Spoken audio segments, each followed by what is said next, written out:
de acuerdo con Patricia Arache, eso es el rumbo de la mañana.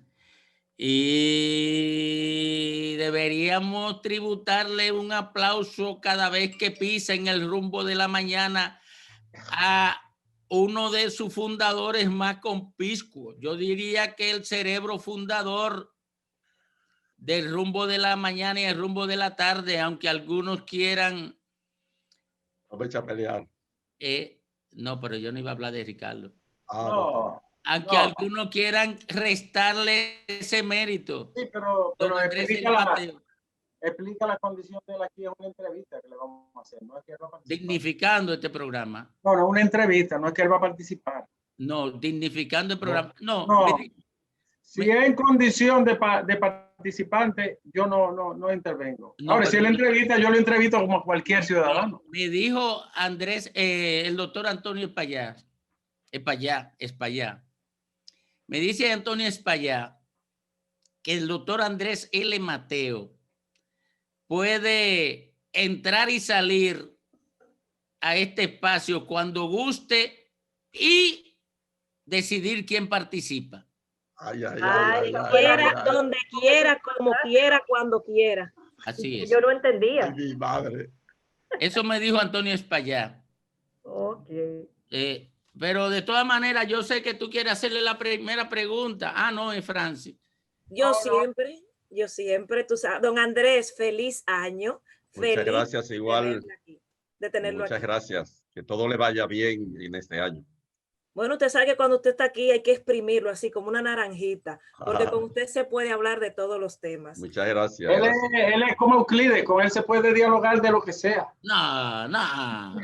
Don Andrés, con su experiencia, ¿cuál sería su proyección para este año 2021 para la República Dominicana en los diferentes ámbitos de la vida nacional? ¿Qué podemos esperar? Bueno, lo primero es que hay que saber el panorama frente al que uno está. La pandemia suelen, históricamente hablando, transformar la vida de relación social en su conjunto. Yo leía anoche un texto sobre Boccaccio y las condiciones socioculturales en las que se dio la pandemia del siglo XIV.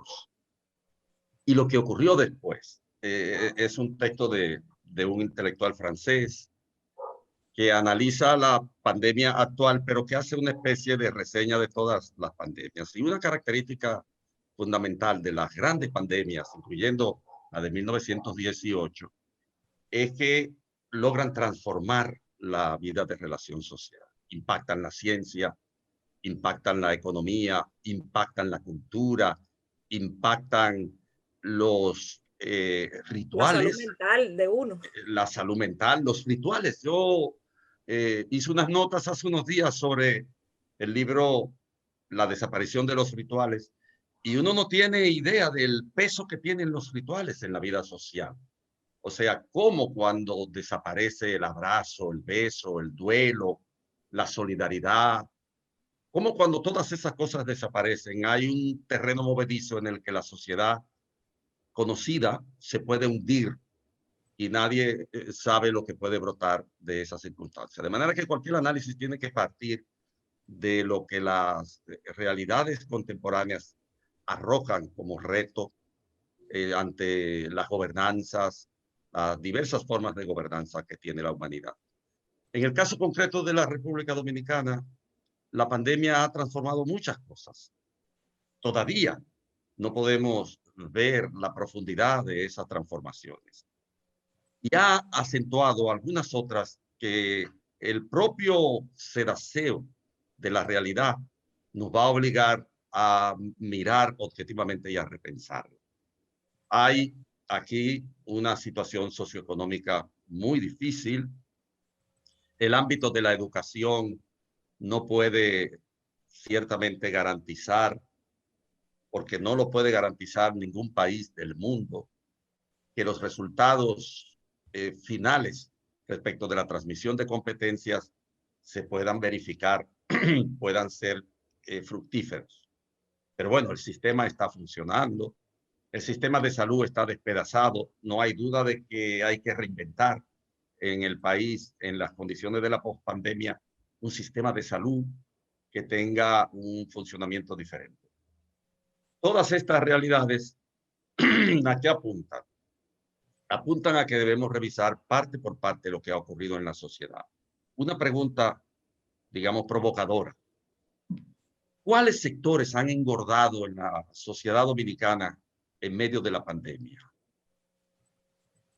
El sector farmacéutico, la estructura del comercio farmacéutico en este país se transformó por completo.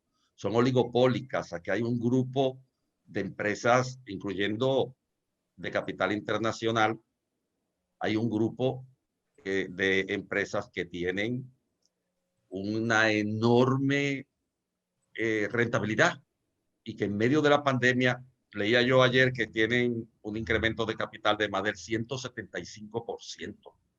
Los supermercados, todas esas cadenas de supermercados se han enriquecido en medio de la pandemia. Capital financiero, por una enorme cantidad de factores de carácter socioeconómico, el capital financiero ha crecido. No sabemos ni siquiera la dimensión. Las AFP y las ARS, cuya desproporción en términos de participación por la administración de fondos del sistema previsional es enorme. Es decir, no todo en el estruendo de la crisis post-COVID tendrá que ser mirado de la misma manera. Y obviamente, quien quiere hacer cambios en este país tendrá que mirar hacia las desigualdades y la inequidad que se está produciendo en la sociedad dominicana. Y hoy ahorita el tema de la corrupción. El tema de la corrupción es vital respecto de lo que cualquier proyecto de regeneración social se pueda plantear como tarea. ¿Por qué? Nosotros en los debates que sosteníamos sobre la corrupción, la definíamos como que la corrupción era una negación de derechos. Era la manera organizada de los actores políticos sustraerle los derechos ciudadanos a partir de la sustracción de grandes acumulación originaria. Es casi inconcebible el nivel de acumulación originaria que en la República Dominicana se obtiene a través de la corrupción. Casi inconcebible porque mucha gente no concibe que un país con un Producto Interno Bruto tan modesto puedan acumularse fortunas a partir de la práctica política degenerada que lleguen a miles y miles de millones de pesos. Miles y miles de millones de pesos. Cientos de miles de millones de pesos a partir de la corrupción como sistema. Porque hay que establecer la diferencia entre los niveles de corrupción que históricamente hemos vivido en este país. Aquí hay corrupción desde 1844. Es más, procesos tan singulares en la historia del mundo americano como la anexión de Pedro Santana llevaban implícito un componente de acumulación originaria y de corrupción que no hemos podido desarrollar con amplitud. Pero la corrupción está aquí desde 1844. Lo que ocurre es que ha tenido niveles, determinados niveles. No es lo mismo la corrupción en el ámbito, por ejemplo, de los gobiernos del doctor Joaquín Balaguer, en la cual era el sentido de oportunidad que un ministro aprovechaba. Cuando la corrupción se detenía en la puerta de su despacho. Exactamente. Pero no es lo mismo el nivel de acumulación originaria que puede generar la corrupción en un gobierno donde la acción es individual, es la del ministro, es Hidroqueves. Tú me das a mí, ¿a cuánto alcanzaba Hidroqueves? A 20 millones de dólares. 20 millones de dólares. 20 millones de dólares. Pero tú me dabas a mí 1%, tú me das esto. Son acciones del ministro. Es diferente a cuando la corrupción es corporativa, cuando la corrupción se organiza como política de Estado, cuando un ministro desde Palacio se preserva, por ejemplo, los negocios, o cuando un cuñado o parientes del presidente de la República establecen un nivel de jerarquía por encima de las estructuras formales para poder influir en la acumulación originaria que van a generar a partir de la corrupción. Son niveles diferentes y por lo tanto la corrupción debemos definirla como una negación de derechos. Es básicamente una negación de derechos en virtud del resultado social que de ella se deriva. Eso no puede ser echado a un lado cuando se analiza la estrategia de regeneración social que vamos a tener que enfrentar. Yo creo que es un panorama difícil. Hay que ser creativos ante esta realidad. Hay que tener, en lo que respecta a los poderes públicos, a la representación que encarnan los dirigentes políticos que están en el poder hoy día, hay que tener fuerza de voluntad y determinación para enfrentar determinados intereses. Hay que tratar de que la sociedad dominicana en su conjunto haga conciencia de la situación, no solo sanitaria que se deriva de la pandemia, sino socioeconómica. ¿Y cómo afecta? En un momento que la población está cansada también. Por supuesto, pero a nivel mundial, a nivel mundial. Miren, yo estoy aquí porque la UNESCO está cerrada. Yo estoy aquí porque París ha sido perimetrado de nuevo, porque el desborde de la segunda ola ha sido de tal magnitud que ni siquiera los que lo planificaban que ese desborde iba a existir se podían haber dado cuenta del nivel que iba a alcanzar. En Alemania hay confinamiento extremo, porque la gente para salir tiene que pedir permiso y seleccionar uno de los familiares para ir al supermercado, etc. No, en China acaban de cerrar una ciudad de más de 11 millones de personas. Correcto. Yo lo que creo que es muy difícil la situación socioeconómica de la República Dominicana, que hay que tener creatividad, determinación, que el gobierno tiene que enfrentar todos los males al mismo tiempo. No hay posibilidad de hacer una disección de lo que nos está ocurriendo y enfrentarla, sino que hay que trabajar a nivel global. Y eso, por supuesto, supone mucha participación ciudadana y supone además determinación sociopolítica. Determinación. Aquí hay que desmontar una enorme cantidad de intereses a los cuales no se tocan casi nunca. Y eso bien, hay que hacerlo. Conversamos con Andrés L. Mateo en lo que don Fafa le quita el mute a su micrófono. Queremos compartir algunas inquietudes, Andrés. Andrés, nuestro embajador ante la UNESCO, analista, literato, figura de grandes luces en la República Dominicana y en otros espacios. Andrés, hablamos de institucionalidad, hablamos de ese espacio que genera confianza, de ciudadanía a sus instituciones, ese espacio, ese accionar que provoca identificación y que no tendría, si hablamos de institucionalidad, que ver con quién ocupe el puesto. ¿Cómo podemos analizar esto? Ya has hecho una magnífica, brillantísima exposición del historial de la corrupción, pero creo que puede llegar el tiempo en el que aspiremos a que la institucionalidad esté por encima de todo esto y sepulte acciones como la histórica corrupción. ¿Cómo manejamos eso? ¿Qué decirle a la gente para que no termine de perder la esperanza?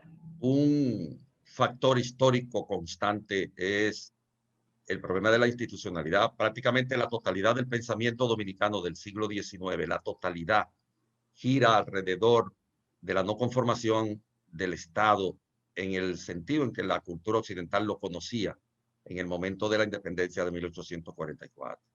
Ese Estado liberal, ese Estado proveniente del pensamiento de los enciclopedistas franceses y de toda la filosofía crítica, empiriocrítica del mundo europeo que cuajó en la revolución de 1789. Nosotros nunca, y ahí hay que ver la totalidad, puede decirse que la totalidad de los pensadores del siglo XIX dominicanos lo que hicieron fue quejarse respecto de la inviabilidad de la nación. ¿Por qué? Bueno, pues porque las instituciones no funcionan. El movimiento pesimista. Sí, el pesimismo dominicano tiene un fundamento objetivo, un fundamento objetivo, y era el no funcionamiento, la fascia, inmovilidad, la irrealidad de las instituciones por encima de los grandes caudillos que se la metían en los bolsillos y hacían con ellas lo que le daba la gana. Esa es una constante hasta nuestros días. Hasta nuestros días nosotros tenemos líderes, dirigentes, sectores de clase que están por encima de las instituciones. A eso me refería ahorita cuando yo hablaba de sectores que han engordado de manera desproporcionada en medio de la pandemia y que se han aprovechado de las pandemias. Son sectores intocables, pero la verdadera función institucional debía normar este tipo de enriquecimiento a base de la tragedia y de la miseria colectiva. Si tú te fijas, desde Américo Lugo a García Godoy, pasando por una gama infinita de pensadores dominicanos que han apostado ideas a la regeneración social, el gran tema ha sido siempre el tema de la falta de institucionalidad, porque los liderazgos han convertido las instituciones en una caricatura. Son caricaturas y en consecuencia la gente hace lo que quiere cuando tiene un determinado nivel de poder, se coloca por encima de las leyes. Nosotros todavía arrastramos una realidad respecto del presente inmediato. Se ha hablado de la independencia de la justicia. Hay gente que está sometida en este momento por formar emporios de asociaciones para hacer actos de corrupción, para organizar la corrupción sistémica. Y uno se pregunta qué va a pasar cuando esas instancias jurídicas sociales lleguen al nivel de la Suprema. En la Suprema está intacto el aparato político que llevó al presidente de la Suprema, un militante, dirigente del Comité Central del partido, un activista, y a una serie de infraestructura debajo de ese nivel, dentro del Poder Judicial, que están allí para cumplir una función, que fueron colocadas allí para cumplir una función. ¿Por qué? Porque la hipercorrupción, por ejemplo, de la que hablábamos ahorita, requiere del dominio de todo el aparato institucional de la nación, absolutamente de todo, pero particularmente de la justicia. Y eso no ha desaparecido, a pesar de que el presidente actual dejó a dos personas y digamos que a un conglomerado de personas al frente de la esfera del aparato persecutor del Estado para garantizar un determinado nivel de independencia de la justicia.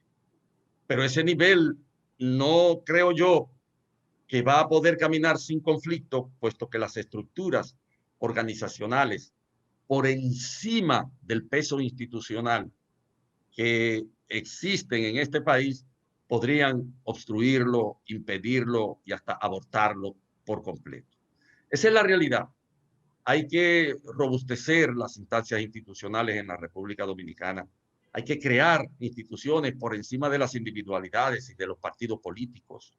Hay que tratar de establecer una determinada prioridad respecto de la acción de quien administra el aparato del Estado. Porque no es posible, por ejemplo, los niveles de ganancia que han tenido ciertos sectores en medio de esta pandemia en la República Dominicana. Son obscenos. Revisen, busquen números para que ustedes vean cuáles son los niveles de ganancia que hay aquí en AFP, en ARS, en supermercados, en bancos, en la venta de las medicinas. Desde que comenzó la pandemia en marzo hasta acá, las medicinas se han al 300% han subido. Andrés, sustentado probablemente en acciones propias que vienen desde el Estado. Pero por supuesto, porque si no se permitirían. Hay que tratar de que esas cosas no ocurran. Fortunas descomunales en medio de la desgracia de la pandemia. Lo estamos viendo, lo hemos visto. El que ve los números, el que revisa, se da cuenta que ha habido un sector extraordinariamente favorecido en medio de la pandemia.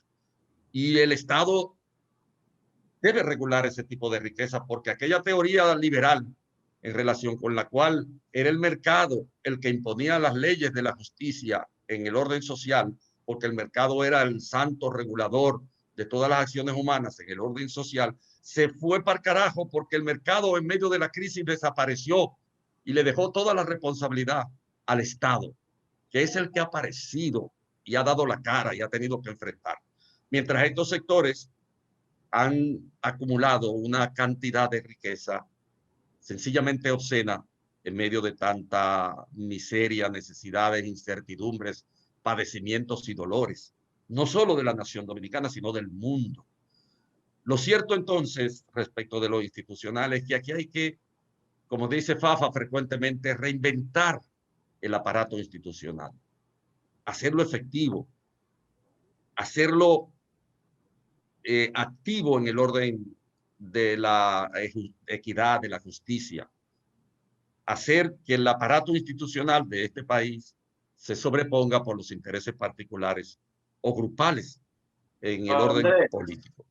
Andrés, en el plano educativo, que tan golpeado ha sido después de la salud, ayer salió un informe que el 45% de los universitarios ha desertado y la escuela primaria y secundaria ni se diga, ¿no? ¿Cómo vamos a quedar si ya teníamos un sistema tan maltrecho educativo y estábamos tan mal parados en la educación?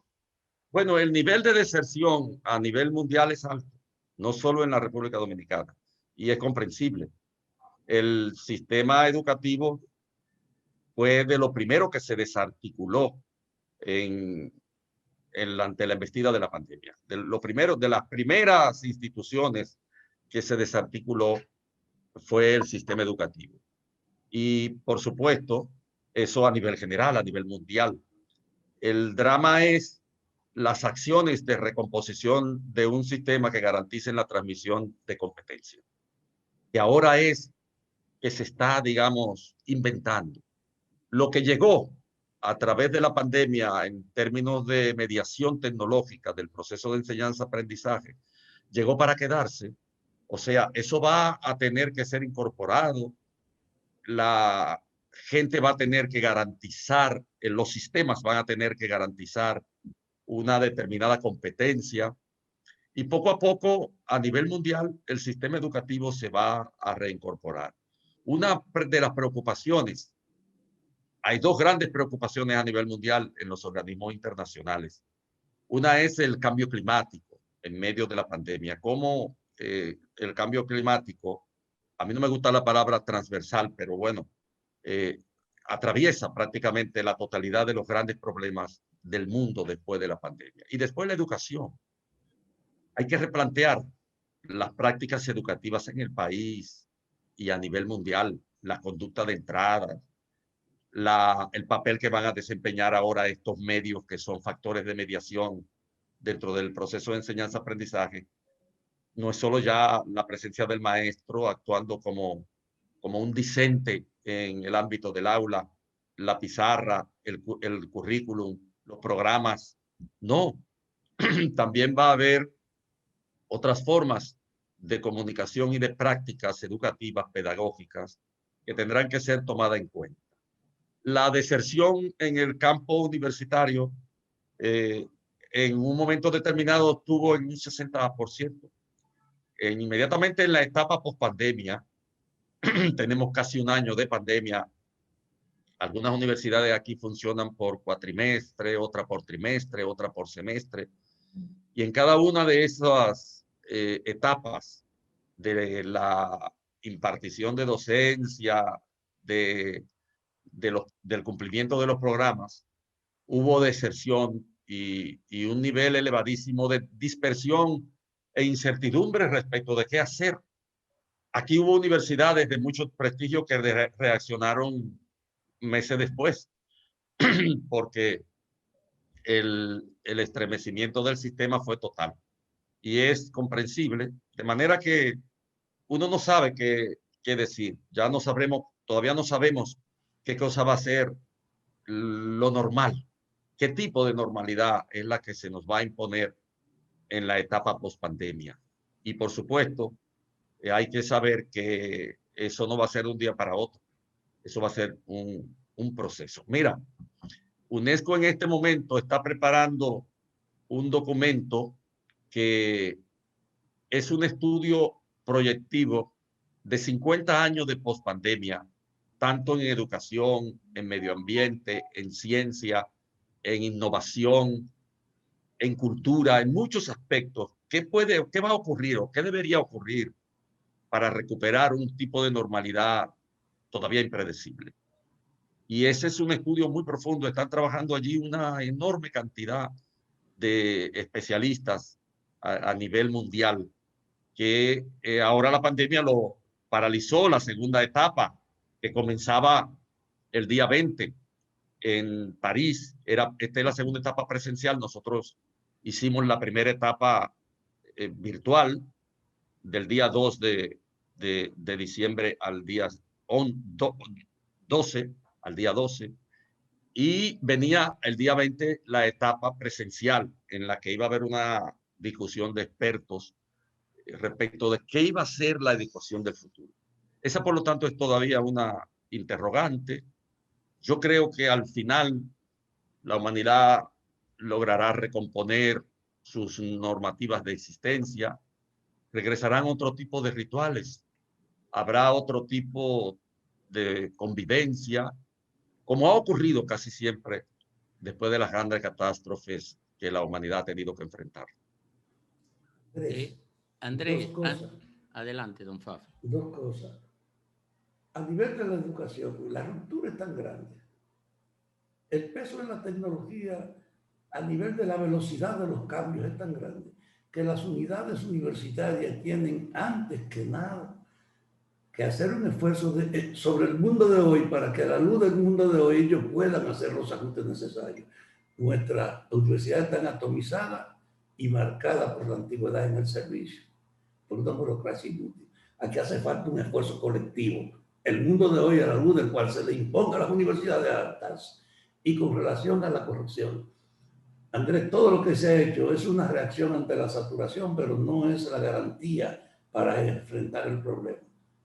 Eso que se ha escogido aquí a nivel de la capital, que lo hagamos a nivel de la provincia, que pongamos una unidad en cada provincia para encargarse de la corrupción.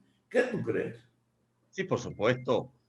La corrupción aquí, la diferencia en lo que respecta a los gobiernos anteriores es que se hizo sistémica y corporativa. Ningún espectro de la realidad histórica contemporánea había sido tan satisfactorio para organizar un sistema de corrupción. Mira, cuando tú ves lo que se ha denunciado, por ejemplo, la incidencia de un nexo nepótico en cuanto al funcionamiento del sistema, te lo puede explicar muy simplemente. ¿Quién tenía ante un poder por ósmosis, como se dice, un poder que no es propio, que no dimana de ti? Porque, por ejemplo, Alexis Medina no tenía ningún cargo en la estructura del aparato del Estado, pero el cargo mayor que puede existir es ser hermano del presidente de la República en un país donde el presidente es un zar, donde el presidente es un ser casi celestial, divino, donde el presidente se ha alejado mucho de su base material, en un país donde la referencia del autoritarismo, esa constante histórica del autoritarismo de 170 y pico de años de vida republicana, nosotros hemos tenido una apabullante presencia del autoritarismo que deja la democracia formal funcionando apenas en 10, 15, 20 años, quizá 15, 20 años. Podríamos discutir matices.